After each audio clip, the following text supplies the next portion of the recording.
पुनः ईश्वरो गुरुरात्मेति मूर्तिभेदविभागिने व्योमवद्व्याप्तदेहाय दक्षिणामूर्तये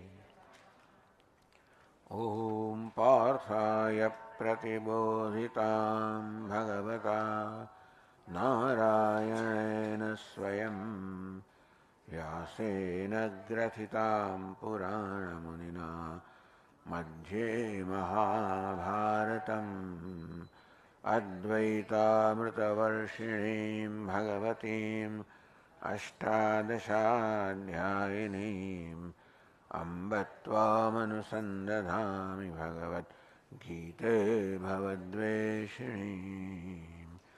यं ब्रह्मा वरुणेन्द्ररुद्रमरुतः स्तुन्वन्ति दिव्यैस्तवैः वेदैः साङ्गपदक्रमोपनिषदैः गायन्ति यं सामगाः ध्यानावस्थिततद्गतेन मनसा पश्यन्ति यं योगिनः यस्यान्तन्न विदुःसुरगणाः देवाय तस्मै नमः।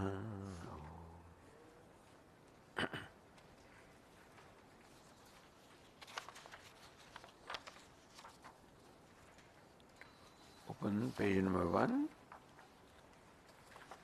verse number 1.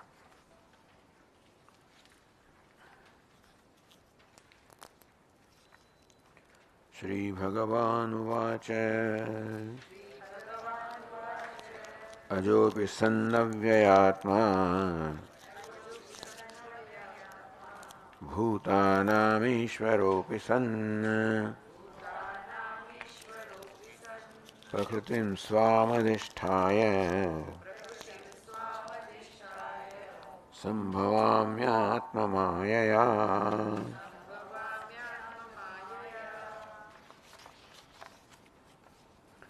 Said yesterday in these verses, Lord Krishna describes the principle of avatara or incarnation.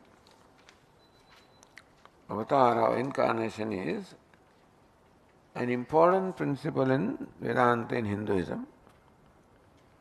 That means that the Lord Himself, avataranam, comes down to the earth in a suitable form, depending upon the need of the time, to carry out a certain task.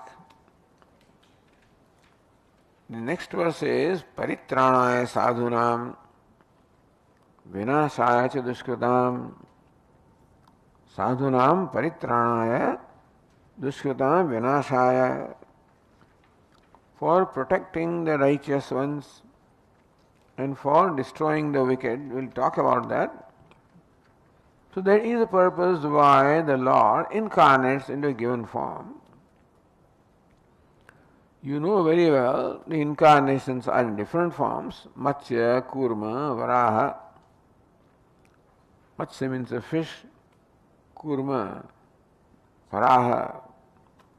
So different forms are there. And the most evolved form is that of Lord Krishna, the 10th avatar.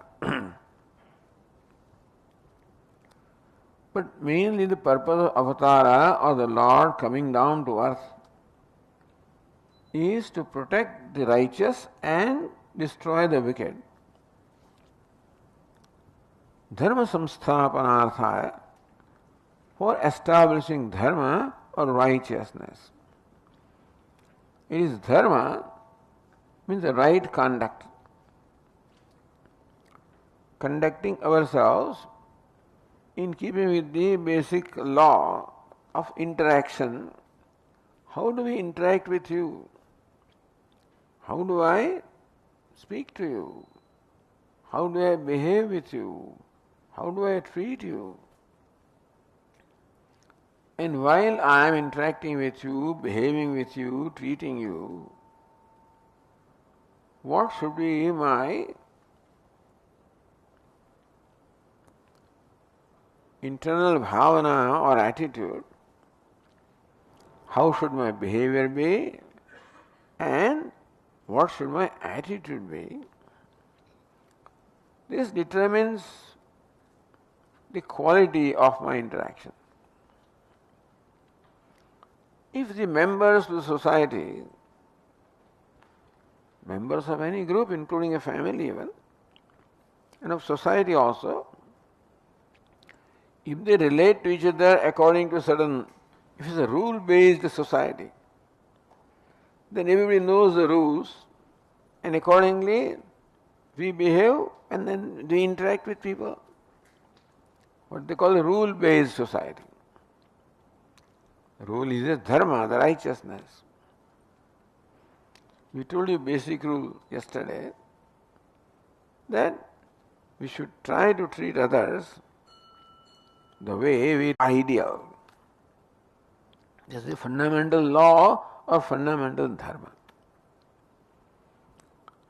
And that defines the norm around which we interact in the society.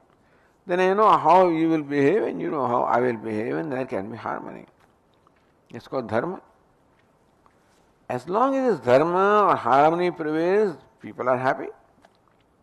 Harmony among people and people are happy. So when there is pleasure, when there is indulgence, then people lose the idea of the boundary, violation of boundaries, violation of dharma. Mind being what it is, if we give the mind what it wants more and more and more. Like pouring butter in the fire, we try to satisfy the desire of the mind comes with more and more desires. As long as we fulfill those desires within the rules, no problem. But then sometimes the desire becomes stronger and pressurizes us to even violate the rule because the pressure of desire increases. And that's how adharma slowly comes in. When adharma prevails, then there cannot be order in the society. People cannot be happy.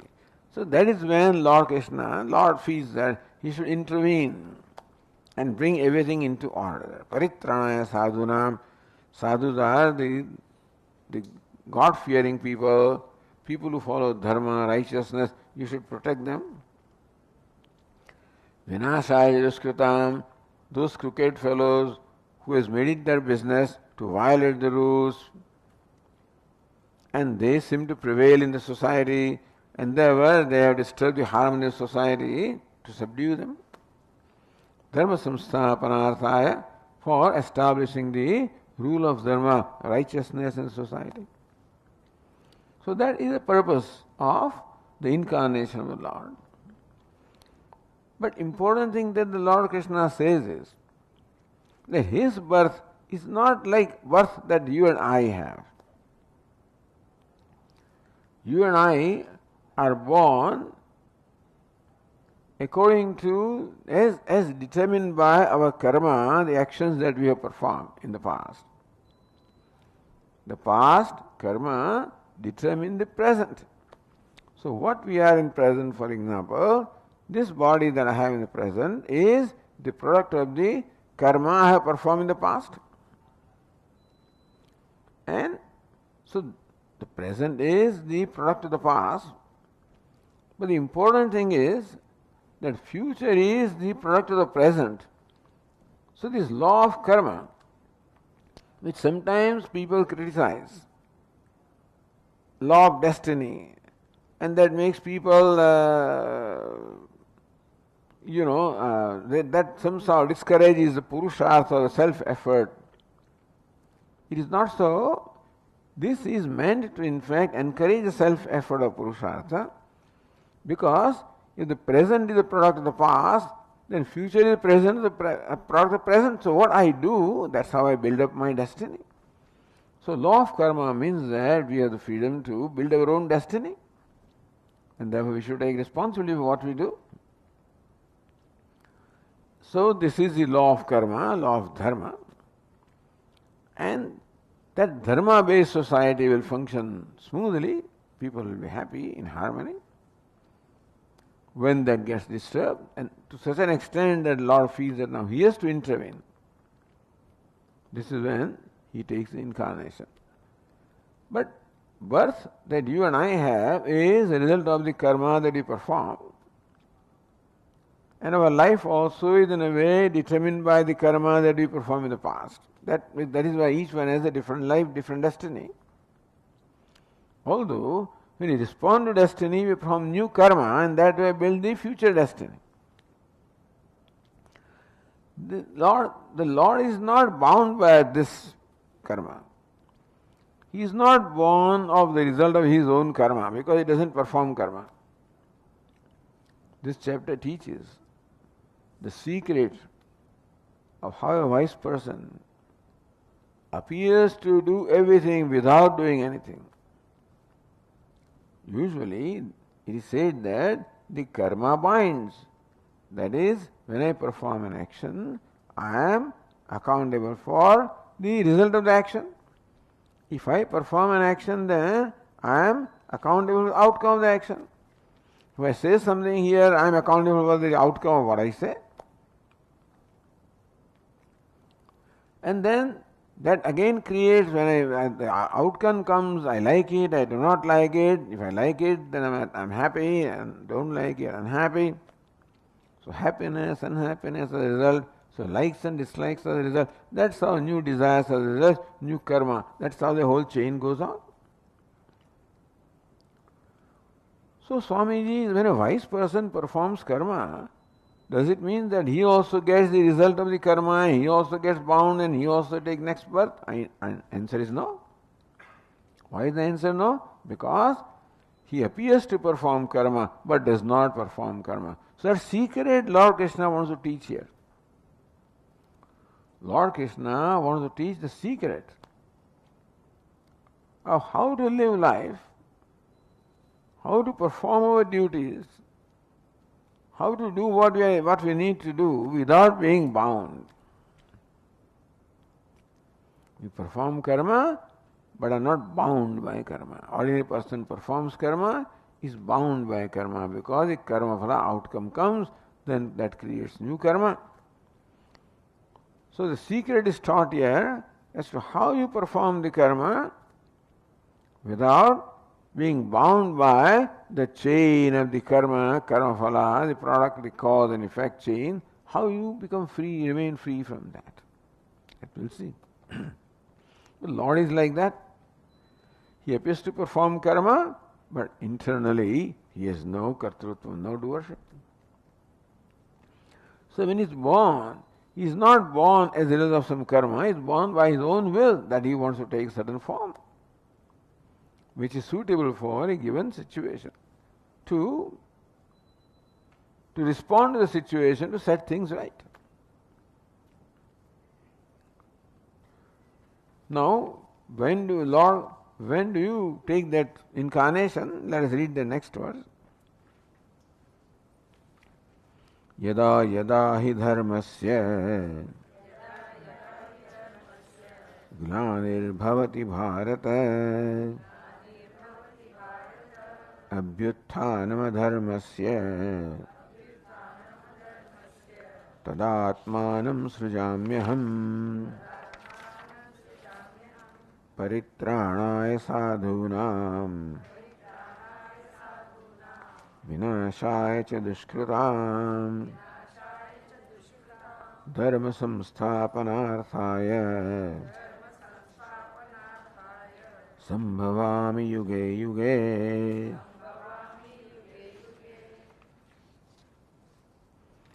Yada yada hi dharmasya glanihi bhavati. Whenever dharma suffers a decline, abhyutthanam adharmasya, when adharma or the virtue and vice, when the adharma, there is an increase or ascending of the adharma, meaning that adharma becomes more powerful than dharma. As long as dharma is always there, but as long as dharma is more powerful, so long it's okay. By time comes when adharma starts becoming powerful. In what way? Because people start, violating the basic values. Value of trust, value of honesty. So slowly when the trust is lost, honesty is lost, people don't know how to relate to each other, and that's how the crooks, they always find their way. Then all righteous people suffer because they are not able to protect themselves. So dharma can be protected when you protect the people following dharma, meaning that righteousness is protected when righteous people are protected. Usually people who are righteous are not capable of, they don't have that kind of the strength to fight, etc. So therefore Kshatriya, Lord Krishna says, Yada yada hi dharmasya glani bhavati, whenever the righteousness declines, abhyutthanam adharmasya, when adharma or the unrighteousness is on the rise, becomes powerful, tada atmanam sujamyam, that is when I take the appropriate incarnation. For what reason? Lord Krishna said, paritranaya sadhunam, for protecting the sadhus or the righteous people, vinashaya dushkritam, for destroying the wicked, dharma samsthapanarthaya, and for establishing dharma. Sambhavami, yuge yuge, yuge yuge, whenever required, sambhavami, I take birth. For those who know a little bit of Sanskrit, Lord Krishna, sambhavami. Bhavami, I become, I am born. Sambhavami, I am born excellently. So we are born because of our karma. Lord Krishna is born because of his will. It's not karma that compels him to do something. It is he who decides what to do. See, we are compelled by the karma. Swamiji, why did a given thought come in my mind? Why did I do something wrong? Sometimes people ask, why did I get angry? Why did I perform that action? Why did I tell a lie? Why did that thought come in my mind? Past karma. So our karma controls us, not that it has to control. The karma can give rise a thought in our mind. It is not that you do follow that thought, but mostly we do. Mostly what happens is, a thought arises and we go along with the thought. If you can create a distance between thought and our action, then any thought can arise in our mind. If there is a little gap between the thought and the action, then I decide whether to follow that thought or not. If I decide, then my behavior will be as I want. Most people are impulsive. As the thought comes, they act. As the thought comes, they act. The impulses govern the behavior. In that case, it's a very difficult thing. So, if it's a change of a karma, the thoughts also will change, the behavior also will change, everything will change. Therefore, Lord Krishna says, dharma samsthapanarthaya, to establish dharma, establish the rule-based society, establish righteousness. What is righteousness? Doing things right. You know the basic values of life. Ahimsa, satya, non-violence, truthfulness, honesty, kindness, compassion, charity, the basic values. So living a life based on the values will be the life of dharma. But it's not easy. Not easy to be honest. Because in being honest, you have to live the consequence of being honest. Being honest means, so where did you go? People have a very, what shall I say, embarrassing way of asking, where were you? Where did you go? So how many marks did you get? What was the grade point? And I may not want to reveal this thing. Now, when Indian people have asked this basic asking question.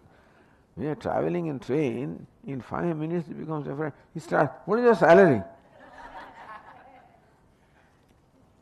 Now, everything is not meant for everybody. And I'm embarrassed because I get a very low salary. And I don't know to admit that. So I say my salary is 25,000 rupees. So there are certain things that are important to us. My image is important to us. And so, in order to project a right image, very often we take little liberties. Where salary is 5,000, I say 10,000. How old are you, Swami? It depends on what I want to tell them. These are embarrassing questions people ask.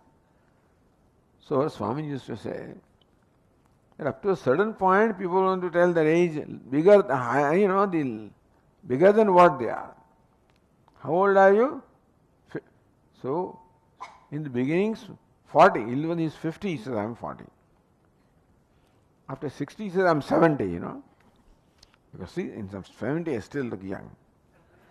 So, somehow, you always want to impress other people, always want to get their approval. That is our need. The problem that we have is a need to get approval from others. Because we do not approve ourselves. And therefore, I need your approval. Therefore, what you think becomes important to me. And therefore, I wish that you think the way I want you to think. And therefore, I present myself in a manner to make you think well about me. So that is how in small things also we compromise honesty, compromise truthfulness. We may not even know that. But as I said, following the values is sometimes embarrassing, not always convenient. So as Swami used to say, in every situation there are two options: doing what is right and doing what is convenient. And very often we take the convenient way out. That's how the righteousness is compromised. When that becomes the norm, the adharma prevails, then adharma brings all kinds of problems with it. It brings unrighteousness, asatya, then brings himsa, violence, and that's why there is a lot of disorder in the society. That is when we hear the Puranas, how Ravana and all these people, and how they brought tremendous torture and suffering for the people.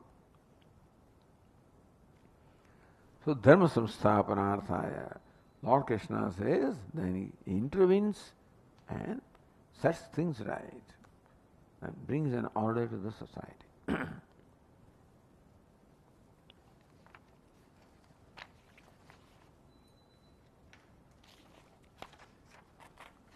So this is the principle of avatara or incarnation.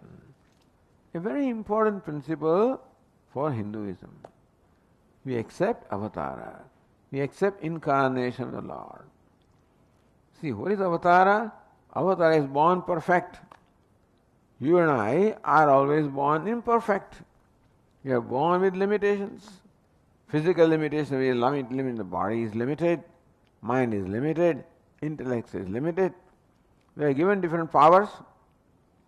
The Jnana Shakti, power to know, Ichha Shakti, power to will, Kriya Shakti, power to act. Each one of these is given these powers, but they are all limited powers.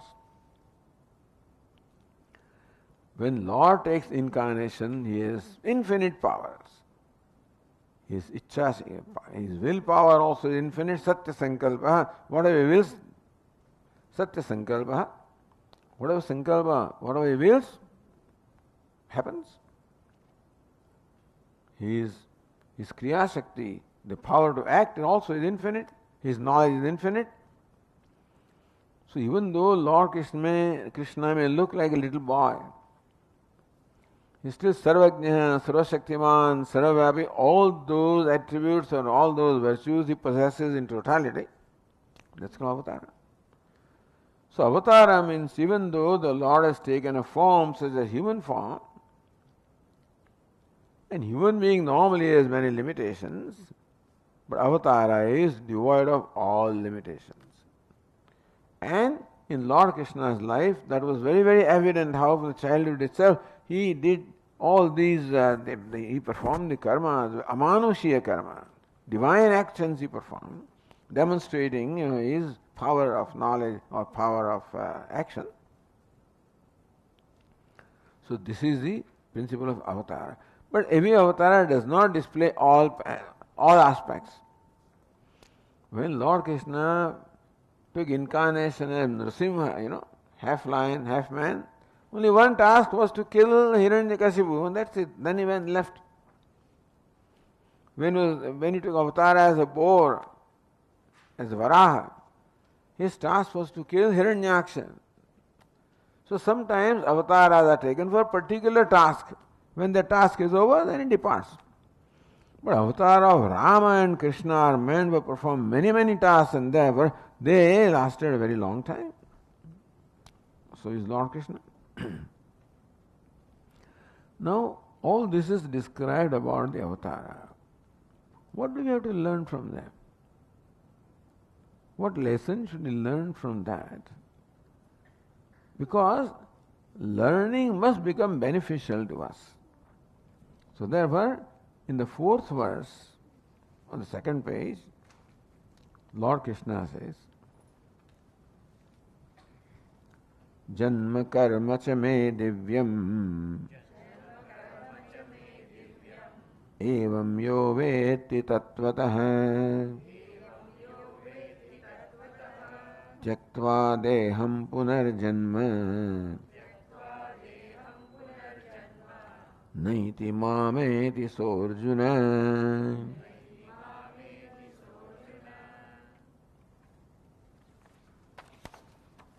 Janma karma cha me divyam.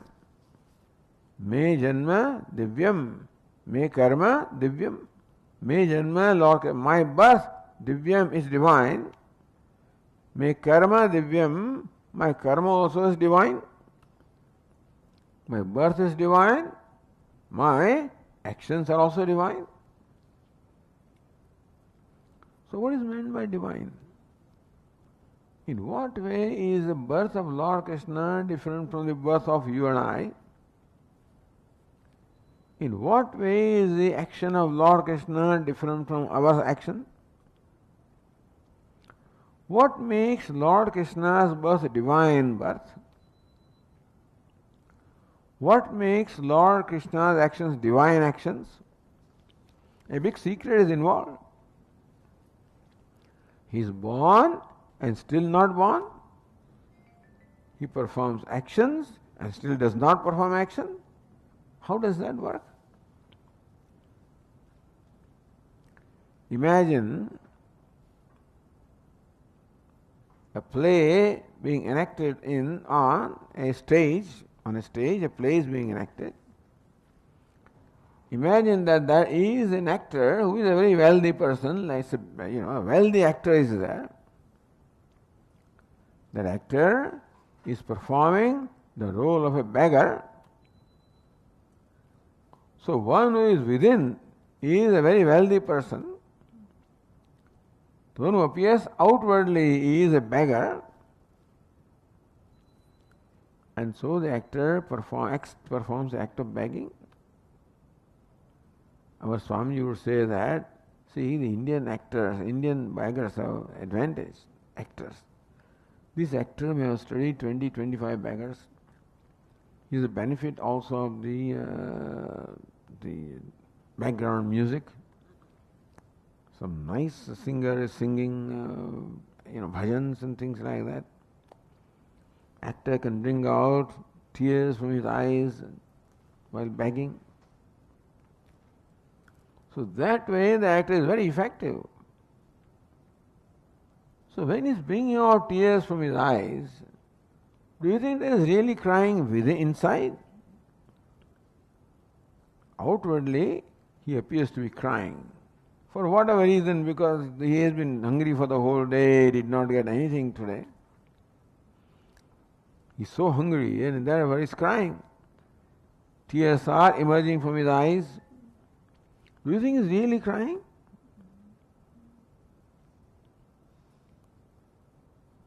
When he is crying, he is acting, performing act of crying. He is crying and still not crying, is it not so? His actor is crying as far as the spectators are concerned, not crying as far as he is concerned, is it not so? There are two standpoints. One is outwardly, he is begging. As far as the spectators are concerned, and it is quite likely that actors are very well trained in their, he may be begging and very effectively acting like a real beggar. He may really create a sympathy from us, even from the audience also. He can create the sympathy. People cry looking at the roles that the actors are playing. So outwardly he is a very effective beggar. Inwardly, he remains a wealthy person. Is it not so? So he is begging and still not begging. You follow? He is begging from the standpoint of the spectators. He is not begging from his own standpoint. Is it right? Begging and still not. This likes contradictory. Is it not so? Begging and still not begging. Contradictory. Because there are two standpoints. One standpoint is the standpoint of the spectators who see this person, crying and begging and crying and looks very real. That is his standpoint. He is crying and congratulating himself. How effectively I am able to bring out the tears. So inside he is happy. Outwardly crying and inwardly he may still be congratulating himself. So two standpoints. One standpoint is he is begging. Other standpoint is he is not begging. Is it not so? How come? Can someone tell me? How can we say that he is begging and still not begging? We understand how it is so. So what is the difference between a real beggar and this beggar?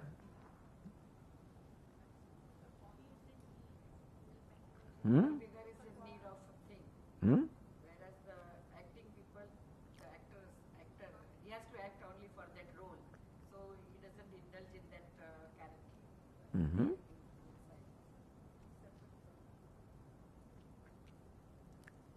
He maintains a distance with his costume. Yes. So while the acting is taking place, it is taking at a given level. At the level of the role, the acting is taking place. At the level of the person, no acting is taking place. There is a distance between the role and the actor. All acting takes place at the level of role, whereas the person knows his identity. So even while he is effectively acting as a beggar, inwardly knows that I am a wealthy person. He does not forget his identity. The ideal actor is the one who always is aware of his true identity. He doesn't forget.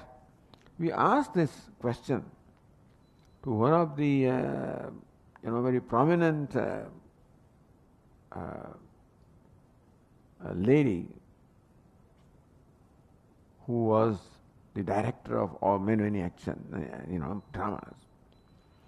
We asked her, so when these actors perform that, it looks like in movies, they seem to forget themselves.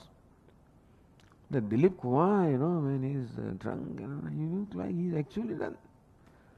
He's crying, actually crying. So to us looks like they're actually, she said, no, actor should never forget his identity. Otherwise not acting at all. What is called acting? Acting is that you're acting. If you forget your identity and you become that, then no more an actor.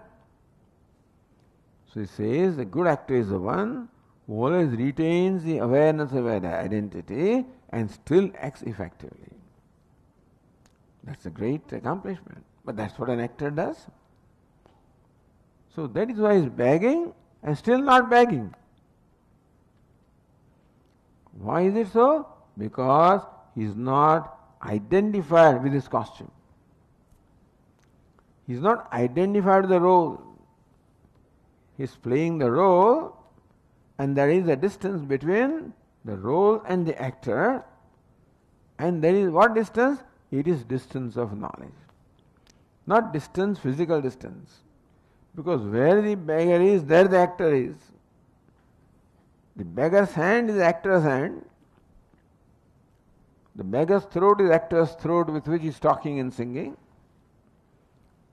There is no distance between the beggar and the actor in time and place. Where is the distance? Where the beggar is, there the actor is. What is begging? That the hand is begging, that is the actor's hand that is begging. The song that the beggar is singing is the song that the actor is singing.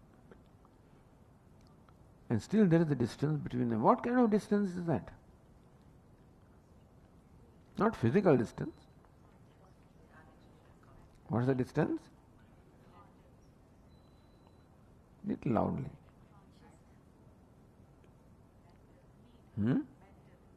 Mental. Distance of knowledge. What's the distance?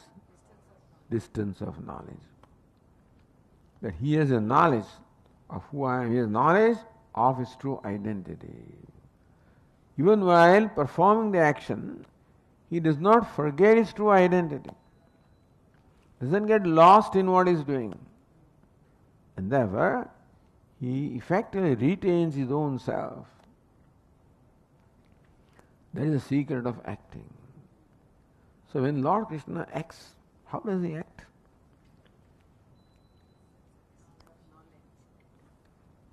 Lord Krishna is Nataraja. He is an actor, in fact. Ideal actor. So when he appears to kill, some of you may be familiar with a stotra called the Shakradi Stuti. Some of you would know. In one verse it is said, Chitte Krupa Savaranishthurta Cha Dushta Tvayeva Devi Varde Bhuvanatrepi. So there the devatas are singing a praise of the mother goddess and says, Chitte Krupa Savaranishthurta Cha Dushta Kyenopama Bhadutesya Parakramasya Rupam cha Shatru Bhayakarya Tihari Kutra. So how can you describe your parakrama, your exploits for mother? Your rupa is twofold. Atihari, for your devotees, your rupa is extremely pleasing. For the demons, it is extremely terrifying. Same mother, goddess, appears terrifying to those demons, appears pleasing to devotees. Chitte Krupa Samanishthurata Jadushta. Samanishthurata. In Saman means in the battlefield. Nishthurata, she appears very cruel when she is killing the enemies. Chitte Krupa, but in her chitta there is nothing but Krupa or compassion. No, that is what kind of acting that is? You are compassionate from inside and appear to be cruel outside. You are beautiful from inside and still appear to be terrifying outside. So that is the distance that is maintained between the role and the actor. It is a distance of knowledge. There is no physical distance. As I said, the hand of the actor is the hand of the beggar, and the song of the actor is the song of the beggar. Meaning that there is no distance in time, no distance in place, no other distance. What's the distance? Distance of knowledge. What's the knowledge? Knowledge of the true identity, that the actor is always aware of the true identity. So Lord Krishna says, Me karma divyam, my karma is divine. So, in what way is karma divine? Lord Krishna also appears to be performing actions like you and I do. He also, goes and breaks the pots and then seals the butter. He plays with his friends and sometimes his friends win sometimes and then he has to be punished. So, all things are going on. And still, all these actions are being performed, which actions appear to be like worldly actions. It is all his leela, all right, but outwardly is all worldly actions. Inwardly, he is aware of his identity. What is his identity? That I am Bhagavan, I am Ishvara, I am divine, I am the Satchidananda, I am the existence, awareness, consciousness, Ananda, I am Krishna. The word Krishna you may have heard. Krushir bhuvachaka shabda rasya nirvriti vachaka tayaraikyam sadananda. Krishna becomes Krishna. Krushir bhuvachaka shabda. That Krish means bhu or to be. Rana means Ananda. Tayaraikyam sadananda. That Krish and Rana, Sat and Ananda becomes what? Sadananda. So Krishna means what? Sadananda, Satchidananda. That is essential nature. Outwardly he is committing all kinds of pranks, all kinds of mischief, and he may eat also a little bit of clay, like children do. And then he eats butter, steals butter. And his mother takes him to task. All these gopis are complaining. And they say that you have broken their pots and then stole butter and eaten butter. He says, no, my name Akanka, I have not eaten butter. When can I eat butter? From morning till evening you send me to all this forest to perform my role, grazing the cows. When did I have time? And look at how short I am. My hands are so short. How can I reach all those, the pots which are hung there? But then, how come I see butter on your face? He says, these friends are all my enemies. They have, just to malign me, they have this butter they applied on my face just to make me appear as though I am a thief. He gives all kinds of reasonings and then says to the mother ultimately, I think there is some problem with you. That you look at me as a son of another mother, parayo jayo. That I am not your son. That's why you are doing this to me. Janma karma cha. So his karma is very similar to everybody else's. But within himself, he has a distance between what he does and what he is. That is the distance of the knowledge. And therefore, he can be very cruel also outwardly. Just to be kind within. Because Ishvara cannot give up his compassion, cannot give up his kindness. Then why does he so... all of you have heard Srimad Bhagavatam. And they always, when they talk of Putana, and then they talk of different demons, so Putana Uddhara they call it. Not Putana Vada. It's not Vada means killing Putana.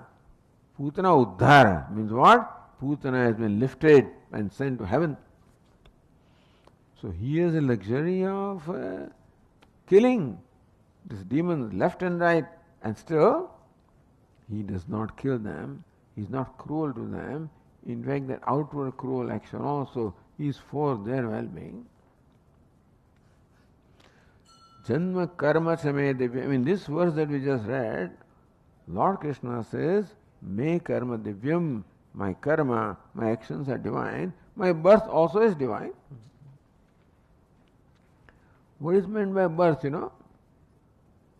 The birth that you and I have is a result of our past karma. Our past karma has given rise to this body. And when we are born with the identification of the body. The problem is not the body. That the body is the result of karma is also not a problem. But that we are born with identification with the body, meaning that we are born with this notion of taking the body to be myself. I am the body. The body is not the problem, I am the body. The mind is not the problem, I am the mind.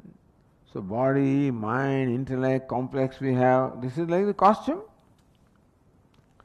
We are given this costume to perform our role on the stage of the world. So world becomes a stage like, And we have come here and we are given this costume of body, mind, sense organs to perform our roles.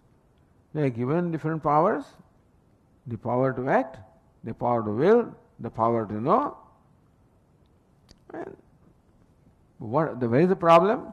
Problem is that I think that I am the body. Body is not the problem, I am the body. I am the mind. I am the intellect. So when the body performs actions, what do I say? Right now, who is talking? My organ of speech is talking. What is talking?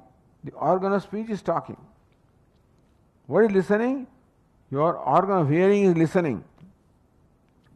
What do I say? I am talking. What do you say? I am listening. What is listening? Organ of hearing is listening. Organ of speech is talking. I say, I am talking, meaning what? I am identified with my organ of speech and I claim, I am talking. You are identified with your organ of hearing and then you say, I am hearing. So that is our action. When we perform the action, there is also involved the identification with the costume.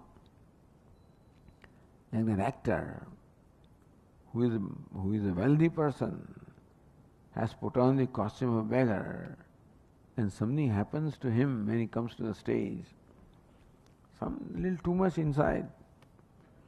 And therefore when he looks at the mirror and sees the beggar, he thinks, I am the beggar. For some reason, this notion, I am the beggar, takes over him. And that is all, then he suffers. Then he suffers really because he thinks that I am a beggar. Similarly, we have taken this birth, this costume is given to us to perform our role. To perform the role, body is given, sense organs are given, mind is given, intellect is given, power is given, capacity is given. Perform your role, enjoy your life, contribute. We have been given, body is given, mind is given, thinking power is given, intellect is given, power of knowing is given. All these powers are given. What for? Contribute, serve the world, make others happy and be happy in that process. But unfortunately, the problem is that I am the body, I am the mind, I am the intellect. Then what happens, I become as small as the body. I become as small as the mind. Like, while watching movie, we all have experience that sometimes the movie is played so effectively that you forget yourself. There are certain movies, people coming out of the movie, everybody was crying. So I'm watching this movie in an air-conditioned theater. People have Coca-Cola in one hand, and, popcorn in the other hand. An air-conditioned pushback seat is there and watching. And my neighbor is crying profusely. This man is crying. I say, why are you crying? He says, my wife has left me. In the movie, that fellow's wife left him. His wife is sitting beside him. And still he says, my wife has left me. So, when you identified, you become someone else. Understand? That's called identification. That's called identification. When we forget our original identity and become someone else. So also, we are identified with the body. I become as good as the body. as good as the mind, I have forgotten my real identity. Therefore, I look upon myself as a small, insignificant creature. The body is insignificant, the mind is insignificant, the intellect is insignificant, and because of identifying with them, I say I am insignificant. That's the problem the human being has. I am insignificant. Constantly I become significant.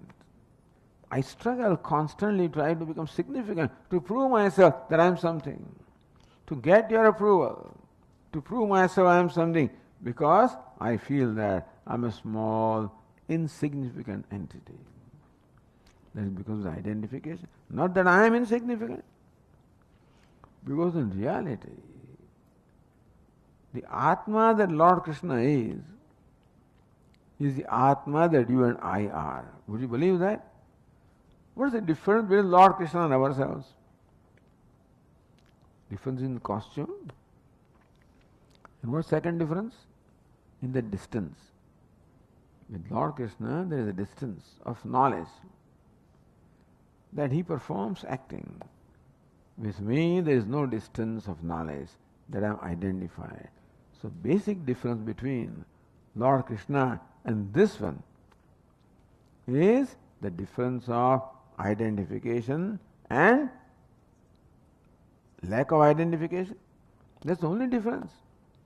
No, Swamiji, Lord Krishna can create the world. Can you create the world? No, I cannot.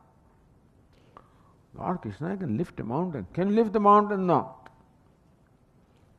As far as the capacity of the body, mind, sense complex is concerned, we are limited. And Lord Krishna has no limitation. But as far as the nature of Lord Krishna is concerned, what is he? Satchidananda. As far as nature of you and I is concerned, what are we? Satchidananda. The reason why Lord Krishna is describing himself is because what Lord Krishna is in essence is what we are. What Lord Krishna is in his upadhi, in his costume, we are not. The level of costume, he can lift a mountain. Level of costume, he can perform many miracles, which we cannot do that. But at the level of self, he is also Satchidananda. You and I are also Satchidananda. When do we recognize that? When we can create the distance with his costume. All that is needed is to recognize that this is a costume, and what is necessary to do is to create a distance between the costume. That's why Vedanta teaches the Atma, Anatma, Viveka. Viveka means to separate. Atma, Anatma, Viveka. Separating the Atma from Anatma. Why have they become? Because of identification, the Atma, Anatma has to become one. By Viveka, we can make ourselves see that no, I am the witness of the body. I am not the body. I am the witness of the mind, witness of the intellect. I am different from that. Thus recognizing a true identity. In true identity, who am I? The witness. Who is witness? Consciousness. What is consciousness? Chit. What is Chit? Sat.